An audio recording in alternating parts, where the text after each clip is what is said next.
Hola chiquillos, ¿cómo están? Qué bueno poder estar con ustedes en nuestro podcast, nuestro primer podcast número 1. Aquí estamos el Isra y la Vale. Y estamos compartiendo en esta ocasión con... el Dani y la Carly. El Dani y la Carly. Aplausos. ¿Cómo están chiquillos? Hola. ¿Cómo les va? ¿Están nerviosos? ¿Están tímidos ellos? Sí. Estamos expectantes de todo lo que va a salir aquí. Hay mucha gente aquí. Mucha gente. Está hasta el Sí, pito. hay público, Está el hay pito, público, sí, hay público. Hay público. Oye, bueno, invitamos hoy día al Dani y a la Carly porque para que nos cuenten primero, que se presenten quiénes son, ¿cierto? ¿Quiénes son? Bueno, yo soy Dani Y yo soy Carly. Eso. y juntos somos. Dani y Carly. Con la Carly tenemos el privilegio de coordinar un ministerio de matrimonios en la iglesia en la que participamos hace aproximadamente 3-4 años. Todo nació de un grupo que teníamos de profesionales, se fueron casando, entonces surgió esta necesidad de separar a los matrimonios de los solteros. Bueno, ¿y ustedes están casados? Estamos casados. Nosotros estamos casados, 15 años vamos a cumplir. 15 años de casados. Wow. ¿Con cuántos hijos? 3 varones. 3 varones. 3 varones. Perfecto. Oye, chiquillos, bueno, estamos acá porque nos gustaría comenzar como hemos estado comenzando todo esto, bueno, los videos que hemos realizado, siempre con una historia. Entonces voy a tirar la historia para que comencemos a hablar del tema, ¿les parece? ¿Sí? Esta historia se titula El Templo del Pueblo y la tragedia de Johnstown. ¿Lo dije bien, Carly? ¿Me lo puedes corregir? I don't know, I can't read it. Georgetown. ¿Es Georgetown? No, Jones. Johnstown. Johnstown. ¿Dónde está eso? Les voy a leer lo siguiente. Ahora voy a ir al detalle. En los años 70, Jim Jones fundó una comunidad conocida como el Templo del Pueblo. ¿Lo han escuchado? No. Ya. Muy bien. Inicialmente la comunidad era vista como un refugio para aquellos que buscaban igualdad y justicia social. Jones, un predicador carismático, atraía a sus seguidores con promesas de un paraíso terrenal y la seguridad de que él era un líder divino. Como decía Jones, yo represento la única verdad y la única justicia. ¿Han escuchado algo parecido Sí. antes? ¿Sí? Fuera de mí no hay salvación. Sí. ¿Es parecido a qué? Hay muchas sectas que se levantan diciendo que el líder es la salvación, que el líder es Pero miren la Cristo. frase, la similitud que tiene con Sí. algún pasaje bíblico. Yo represento la única verdad y la única justicia. Fuera de mí no hay salvación. Con el tiempo, el control de Jones sobre sus seguidores se volvió cada vez más absoluto. Los miembros del Templo del Pueblo, como se llamaba, se trasladaron a una comuna en Guyana llamada Johnstown. En este lugar aislado, Jones ejercía un control férreo sobre cada aspecto de sus vidas. Por ejemplo, decía, aquí en Johnstown, proclamaba, hemos creado el único lugar en la tierra donde el amor y la igualdad reinan. Sin embargo, la realidad era muy diferente, las condiciones eran precarias y Jones utilizaba tácticas de intimidación y castigo para mantener a la gente bajo su control. En 1978, el congresista estadounidense Leo Ryan decidió visitar Johnstown para investigar denuncias de abuso. Durante la visita, algunos miembros del templo intentaron huir con el grupo de Ryan. En respuesta, Jones, temiendo que su imperio se derrumbara, ordenó un ataque y dijo, no permitiré que traidores destruyan nuestro paraíso, gritó. Durante el ataque, Ryan y varias personas fueron asesinados. Desesperado y viendo su control amenazado, Jones reunió a sus seguidores y les ordenó que participaran en un acto final de revolución suicida. Con una voz llena de fervor y desesperación, Jones les dijo, no podemos seguir viviendo en este mundo. Hemos dado todo por esta causa. El único camino es morir con dignidad. Bajo su influencia, más de 900 personas, incluidos niños, ingirieron una bebida envenenada. Este trágico evento, conocido como la masacre de Johnstown, sigue siendo uno de los ejemplos más devastadores de manipulación y control dentro de un contexto religioso. Más de 900 personas murieron, creo que fue Una como historia verídica. Sí, una historia verídica. Creo de hecho que está la historia en, no sé si en Netflix o en alguna de las plataformas debe estar ahí la historia. La película. El documental. De hecho entrevistan a algunas personas que Participaron. se lograron en salvar, algún minuto. pero que sus familias murieron dentro de este acto suicida. Creo que todos vivieron como una especie como de Santa Cena, si no me equivoco, creo que fue algo así. Pum. Oye, ocurrió cerca, en la Guyana. La aquí Guyana acá en Sudamérica. Sudamérica.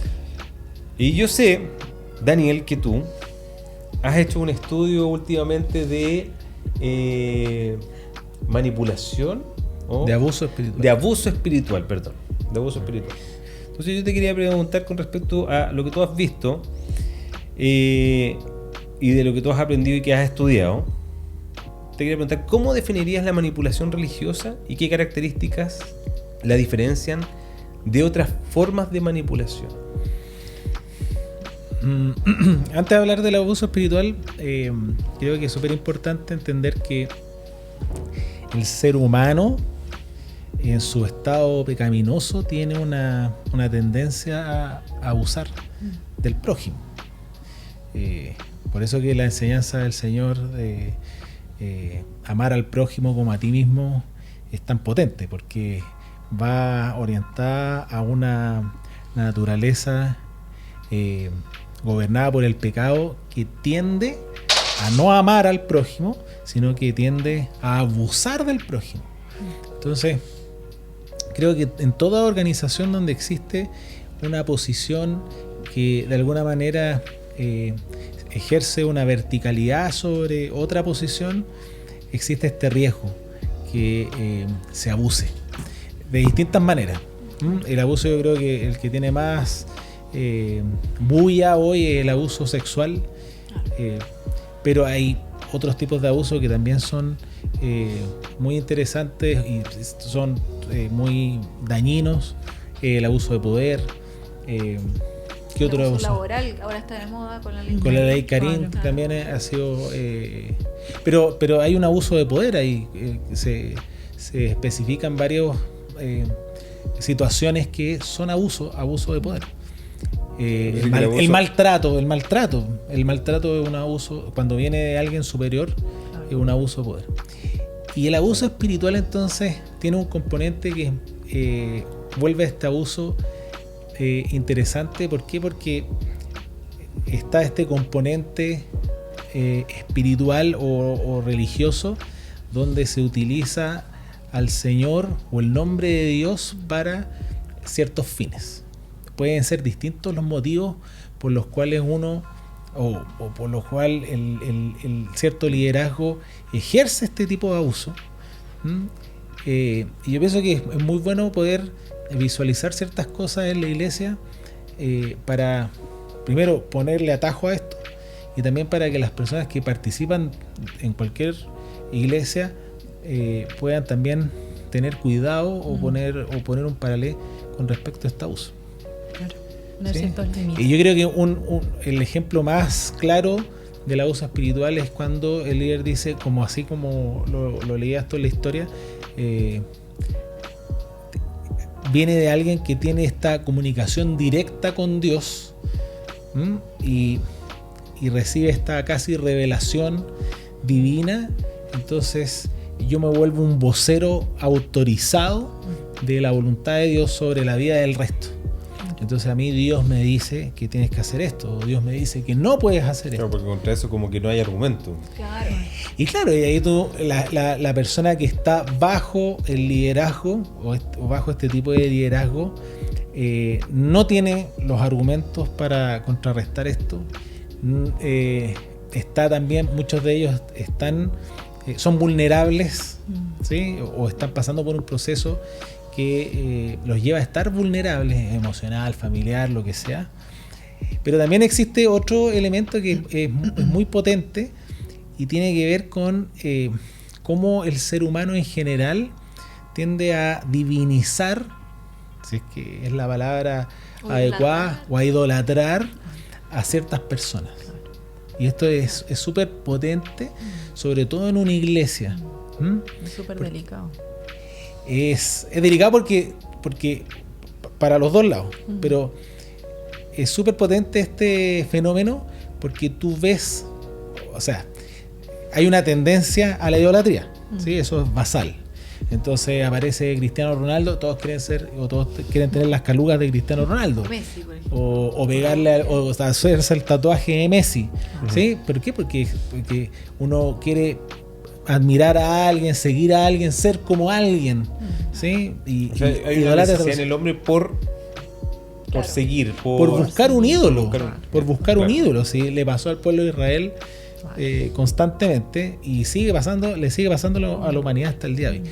Y en la iglesia ocurre este mismo fenómeno, es inevitable, ¿sí? Donde se idealiza al pastor o a la persona que está en el liderazgo, se le dan estas características así de perfección y de casi Media mesiánica. medias mesiánicas, exacto. Entonces, ¿Cómo como que es el escogido, Claro. No. es la persona autorizada para hablar en nombre del Señor. Historia. Que en Claro. el fondo esta persona se atribuía. Sí, pues, Como- esa era como la la historia, verdad, claro, era la como la verdad. historia. Pero yo voy a hacer una pregunta, ¿cómo la gente, porque uno se lo dice, pero cómo, si en el fondo, cómo cae en esto la gente, que él dice que él es el único camino, que casi él es Dios, y por qué la gente le cree? ¿Por Es qué? que mira, cuando uno escucha la historia así, el que es el resumen, uno se cuestiona esas cosas, por supuesto. Pero cuando uno está en un movimiento, en una iglesia, en una organización, existe el lazo afectivo. Y el lazo afectivo a ti te lleva a pasar por alto muchas cosas. Ofensas, por ejemplo. Sí, sí. Uno lo ve en la familia. Mis hijos a veces se enojan conmigo y me faltan el respeto. Son mis hijos, los amo. Paso por alto esas cosas. Pero en una organización religiosa, por ejemplo, en una iglesia, hay gente que participa por muchos años. Y hay un cariño, ¿sí? Hay un respeto.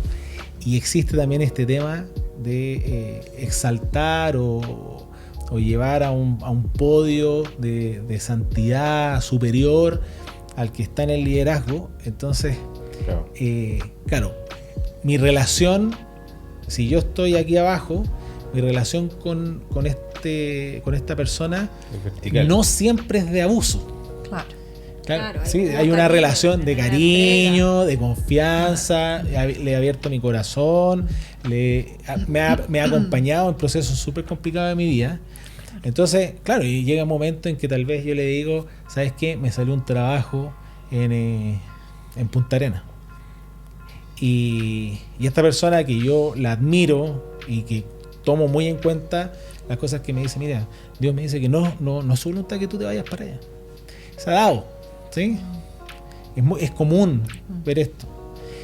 No, que no te vayas para allá porque te vas a enfriar, porque tienes que velar por tu corazón, además que tú tienes que congregarte aquí, en este lugar, porque si te vas para allá vas a perder tu salvación. Entonces son cosas que son muy sutiles y uno que está en una posición inferior tiene en cuenta todas estas cosas, ¿sí? El cariño, el tiempo, etcétera. Entonces es muy difícil decir, oye, no, ¿por qué me estás diciendo esto?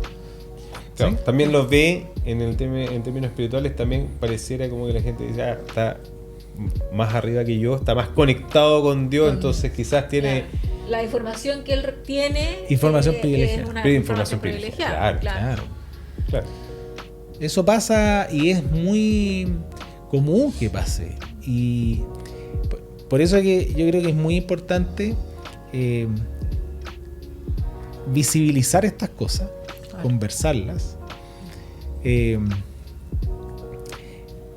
A veces hay cosas que son, digamos que el más común es cuando Dios me dice que no tienes que hacer esto, Dios me dice que no tienes que hacer esto otro. O cuando se establecen ciertos códigos de vestimenta en la iglesia, ¿sí? Como ocurría, o todavía ocurre en ciertas iglesias donde las mujeres no pueden usar pantalones, tienen que el pelo utilizarlo de determinada manera, no pueden usar maquillaje, no pueden usar aros, perforarse las orejas. Entonces, esas cosas es un legalismo a veces que que toma ciertos componentes bíblicos, los saca de contexto y lleva estos dogmas que son a veces súper dañinos para algunas personas, sobre todo para aquellos que quieren acercarse a la iglesia, ¿sí? Y eso lleva a la iglesia también a establecer ciertos estereotipos de quiénes son los adecuados para los escogidos, claro. Quiénes son los que se pueden acercar y quiénes no. No va a llegar un tipo tatuado, las orejas perforadas, ¿sí? No, porque no está cumpliendo con con los estándares. Entonces es muy fácil. El estereotipo. Con el estereotipo es muy fácil desde el liderazgo decir, ¿sabes qué? Tú no perteneces aquí. Y eso también es una especie de abuso espiritual. Claro. No se cumple el propósito, finalmente, que es que la persona tenga un encuentro con Dios. Dani, Carly, ¿cuáles creen ustedes que son algunas de las tácticas más comunes que utilizan estos líderes religiosos que caen en estas prácticas? ¿Cuáles ustedes podrían identificar? Yo creo que la manipulación emocional es una de las tácticas, como, no sé, como lo que tú hablas, Dani, de la vestimenta, ¿sí? De la vestimenta, o sea, es que a Dios no le agrada, ¿sí? Cuando yo digo a Dios no le agrada, yo, si amo al Señor, yo quiero agradarlo, entonces no me atrevo, pero no hay un fundamento que es bíblico, no hay un fundamento de verdad. Entonces al final la persona no toma decisiones por la verdad, sino que toma decisiones porque quiere agradar, no a Dios necesariamente, también quiere agradar al líder. Y eso ocurre en el liderazgo, que es muy sutil nuestras motivaciones, como seguidores también. Yo pienso, porque a veces uno habla mucho de la motivación del líder, pero ¿cuál es nuestra motivación como seguidores? Claro. ¿A quién queremos agradar realmente? ¿Queremos agradar al líder? ¿Queremos agradar al Señor? ¿En qué nos vamos a basar? ¿En su verdad? Entonces ahí también habla de la persona. Claro. ¿Sí? Pero mira, yo escuchando a la Carly, creo que una táctica de esta manipulación que a veces se hace es decir, mira, si tú haces esto, yo me voy a enojar. O si tú dices tales cosas, o si tú tomas tal decisión, yo me voy a enojar mucho contigo. Puede ser que yo lo diga así, pero eso es manipular. No, y ni siquiera puedes decirlo, porque a veces tú tomas la decisión contraria y ocurre que tú te ves, que te apartan, que te aíslan, que realmente están enojados contigo y no te lo dijeron. ¿Me explico? Claro. O sea, tú vives las consecuencias de ese enojo. Claro. Puede ser. Pienso que eso es una de las consecuencias que vienen de no acatar o de no obedecer estas cosas, que te aíslen, ¿sí? que no quieran hablar más contigo, que no te tomen más en cuenta para algo, ¿sí? La murmuración también ocurre ahí. Claro. Porque hablan de ti, que no, es que esta persona tomó una mala decisión, pero ¿en base a qué? Claro. Entonces, yo he hecho la talla aquí en Anabal. Hoy te voy a contar algo, pero para que lo llevemos en oración. Pero claro, finalmente... una cosa así, pero predispongo a los demás. Sí. Predispongo a los demás a un prejuicio con la esa persona. Claro. Oye, una pregunta. ¿Será que esto ocurre transversalmente así a nivel global? ¿O será que nosotros acá o los latinoamericanos somos más dados a o vivimos más en esta manipulación por nuestra idiosincrasia o nuestra cultura? Yo creo que en todas partes existe. Hubo un caso hace poquito, hace meses atrás, de un pastor que aparece yo lo vi en un video, que le aparece en un congreso, está con mucha gente de hombres, y aparecen unos tipos bailando en unos fierros. No sé si lo vieron. No. Bueno, y aparece él diciendo, bueno, estuvo aquí el espíritu de Jezabel en este escenario, dando unas palabras súper fuertes. Y el pastor que estaba organizando el evento estaba sentado en el público, entonces le dice, oye, pero esto me lo debiste haber dicho a mí en privado. Se lo dice ahí, como que tienen un intercambio de palabras. Claro. Pero luego de eso me enteré que a este pastor lo estaban demandando. ¿Al que estaba hablando o al que estaba...? Al que estaba arriba del escenario, haciendo esta acusación o diciendo que lo que se había hecho aquí era súper incorrecto y que venía del mismo infierno.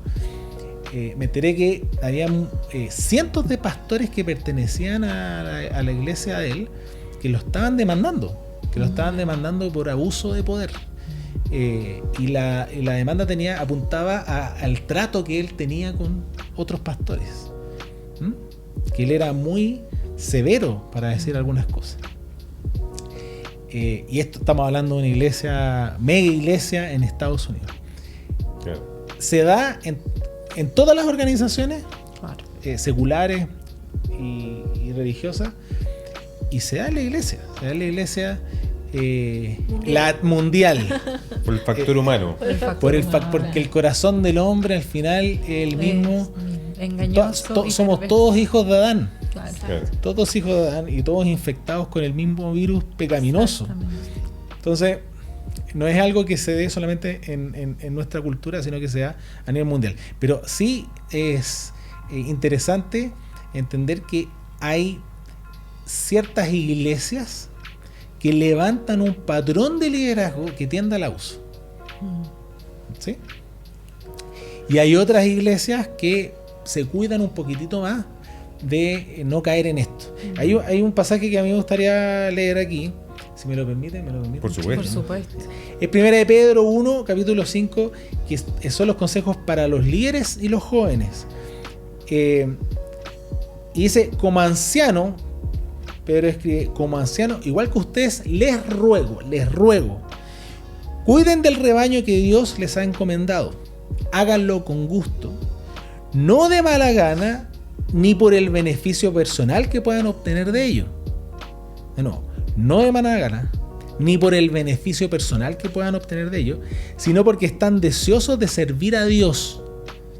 No abusen de la autoridad que tienen sobre los que están a su cargo, sino guíenlos con su buen ejemplo. Y quiero yo rescatar esta última frase que dice, sino guíenlos con su buen ejemplo. Yo estoy convencido que cuando el Señor dice id y haced discípulos, nos está diciendo vayan y hagan discípulos para ustedes.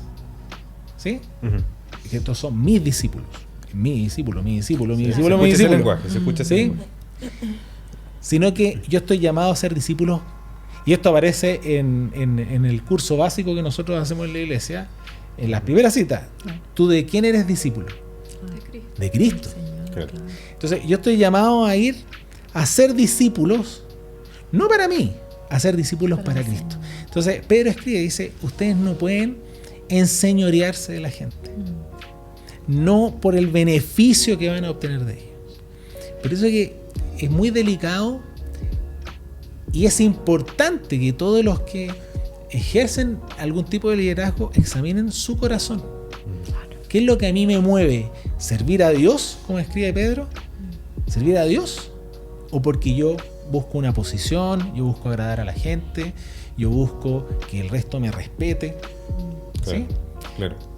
Entonces, bajo esta perspectiva, sí es importante que la persona que llega al liderazgo sea una persona que tenga ciertos niveles de sanidad emocional, por así decirlo, que tenga muy clara su identidad en el Señor, que tenga muy claro por qué hace lo que hace, Claro, las motivaciones. ¿sí? Que es servir al Señor, porque si no es muy fácil caer en este tipo de abuso, ¿sí? Y fíjate que dice acá Pedro, usted no tiene que enseñorearse a la gente, de decir, tú tienes que hacer esto, tienes que hacer esto otro, esto es lo que tú deberías hacer, y esta es la decisión que tú tienes que tomar, ¿sí?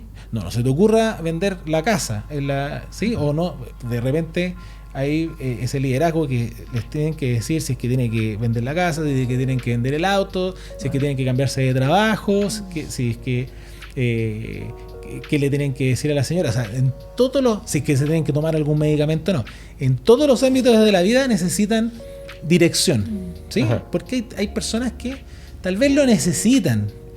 Yo creo que hay una línea que es muy delgada, que a veces para las mujeres tal vez es más común cruzar esa línea de la emoción y de decir, mira, me pasa esto, porque las mujeres cuentan más cosas, para los hombres no, uno Claro. cuenta en realidad lo que cosas muy superficiales y nada más. Pero dice acá el pasaje que la manera en que ustedes deben ejercer este liderazgo es por medio del ejemplo, ¿sí? Que al final viene a ser el discipulado. El discipulado, fíjate que no es sentarse a dar instrucciones de cómo se tienen que hacer las cosas. El discipulado o el liderazgo no es pararme yo a dar una charla de tantos minutos y que la gente después tenga que hacer caso a lo que yo dije. No, el liderazgo que busca agradar al Señor es una relación, ¿sí? En la que, por eso dice, sométanse unos a otros, es una relación de servicio en la que, como lo hizo el Señor Jesús, en la que yo te voy a demostrar con mi ejemplo cómo se lleva una vida en santidad, una vida en sujeción, una vida que agrada al Señor. Pero yo te voy a dar el ejemplo. Claro. ¿Sí? Yo te voy a demostrar a ti que sí es posible, así como lo hizo el Señor Jesús. El Señor Jesús da el sermón de las bienaventuranzas, establece este estándar altísimo de perfección, que termina diciendo, ustedes sean perfectos como mi Padre es perfecto, y todos quedan espantados. Es imposible. Yo les voy a demostrar ahora que sí es posible. Y el Señor vivió una vida perfecta. Cómo se comportó, cómo se relacionó con la gente, cómo se ocupó de las necesidades de otros. El Señor Jesús estuvo ahí, estuvo en medio de las personas. Por eso que al Señor le decían, oh, este tipo es un comilón, este tipo es un borracho, este tipo es, es un fiestero, es lo que decían del Señor Jesús. Claro, el resto de la gente religiosa lo veía y decía, este tipo está mal, ¿sí? Pero el Señor Jesús estuvo con ellos, no estuvo en esa posición acá arriba, como los fariseos, ¿no es cierto? Que se vestían con ropa y que oraban allá en la esquina. Amén, aleluya. ¿Sí? No. Señor Jesús. Mostrando ahí la posición. Exactamente.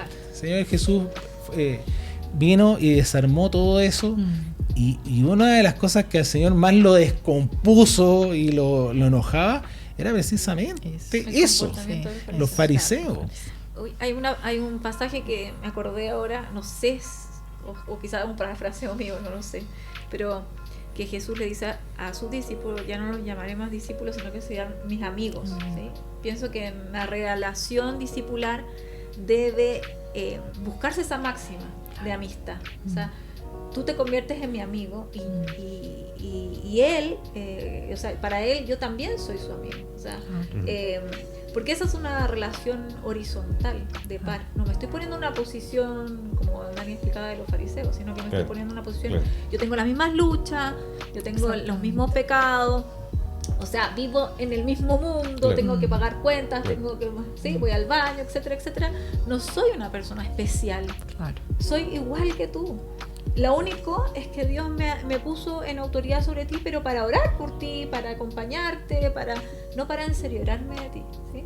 O sea, tendríamos que buscar, no sé dónde está el pasaje, pero nosotros debemos convertirnos en amigos, porque Pablo también decía, como decía el Dani, sometámonos unos a otros. ¿De qué manera yo me someto a ti si yo siento o percibo que yo soy muy especial? O que soy la escogida, no sé. Claro. Es muy sutil, pero uno puede tender a pensar esas cosas. Claro. Que finalmente se traduce en una relación de amor, o sea, de ámense unos a otros. Sí. Y no se mantiene esa verticalidad de que muchas comunidades o iglesias mantienen, así como... O sea, Jesús le reveló a sus discípulos cosas que eran muy íntimas, que no se lo reveló a las multitudes. Claro. Pienso que esa importancia, o sea, en la Biblia está esa cercanía que Jesús tenía con ellos. Esa es la misma cercanía que nosotros debemos lograr con los más cercanos. O sea, uno igual no puede ser amigos de todos porque eso es irreal. Pero no ponernos en una Oye, último consejo y palabras para el cierre. Para el cierre. Es un tema complicado este. Es un tema extenso, da para hablar harto, delicado. Pero como aquí el tiempo es corto, podemos después hacer una segunda parte. Una segunda parte, sería bueno. Parte 2. Yo pienso que la política de puertas abiertas es muy importante en una iglesia. Nos protege. Puertas abiertas me refiero a Si tú no estás a gusto aquí, ándate con bendición. ¿Sí? Claro. Cuando yo cierro las puertas, cuando esa persona vuelve, decirle bienvenido. O sea, no, porque como organización nos protege Ujú. de no volvernos herméticos, de no volvernos así como Controladores. controladores. Esa es la palabra. Yo creo que hay dos veredas aquí. La vereda de los que están bajo liderazgo Claro. y la vereda de los que ejercen cierto tipo de liderazgo. Para los que ejercen cierto tipo de liderazgo, cual sea, creo que es súper importante que la iglesia establezca bien cuáles son los roles o las funciones que cumple este liderazgo. ¿Sí? ¿Cuáles son las líneas que no hay que cruzar? ¿Cuál es el consejo? Es importante preparar a los líderes para que sepan para que sepan aconsejar. ¿Mm? ¿Hasta qué punto yo voy a entrar? Claro. Hasta aquí. ¿Sí? Más allá no me corresponde. Eso es importante hacerlo, capacitar y evaluar constantemente en una iglesia. ¿Mm? Porque siempre va a haber alguien ahí que se escape. Claro. Y que de repente por ahí Son tú te humanos. enteraste que... Exactamente, porque en el corazón de todos los líderes va a haber un corazón súper humano. Sí, Sí, eso por es una supuesto. realidad. Y va a existir esa tendencia.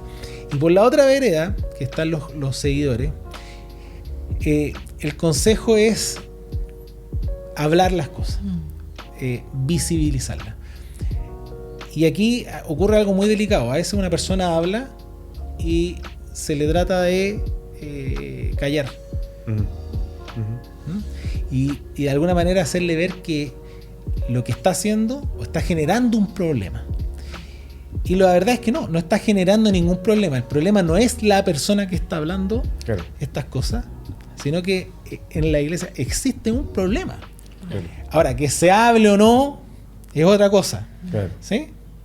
Entonces, para algunas iglesias, claro, existen los problemas cuando se empieza a hablar de los problemas. Pero siempre existieron. Pero siempre existieron los problemas, siempre. Sí. Entonces, el consejo siempre es buscar la manera más adecuada, correcta, en amor, de visibilizar estas cosas. Porque a veces hay muchos líderes que no saben que están haciendo algo incorrecto, Claro. que aprendieron una forma y que creen que esa es la forma, ¿sí? Que esa es la forma correcta de cómo se ejerce el liderazgo, cómo se Forma disipula. aprendida. Claro, entonces, por eso que es bueno que se hablen estas cosas, que se visibilicen, que se diga, mira, esto no es correcto, esto que tú hiciste no está bien, estás cruzando líneas que no deberías cruzar, y eso tiene que haber cierta valentía para hacer ver estas cosas.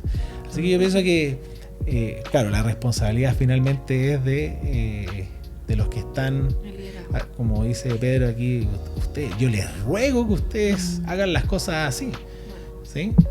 Y parte entonces de, uno asume que los que están en liderazgo por lo menos abren sus Biblias y dicen, yo quiero ejercer un liderazgo que agrada al Señor. Uno asume eso, Claro. ¿no es cierto? Pero Claro. ahí para allá, por supuesto, que uno... Eso, no sé si... Vamos a pensar Sobre bien. el La Biblia público dice que hay opina, pensar bien. está- Hay que pensar bien. Ya.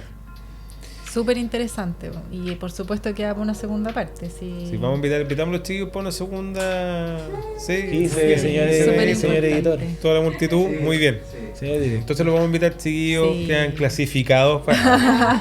No, gracias por haber estado No, acá. sí, de verdad. Gracias Somos por los haber venido. escogidos. Sí, Sí, sí. súper bueno. Así que haciendo un cierre, amor. para- Sí, no, pues agradecerles que hayan estado acá, súper Gracias a bueno, ustedes. súper Sí, por su interesante. tiempo, de verdad.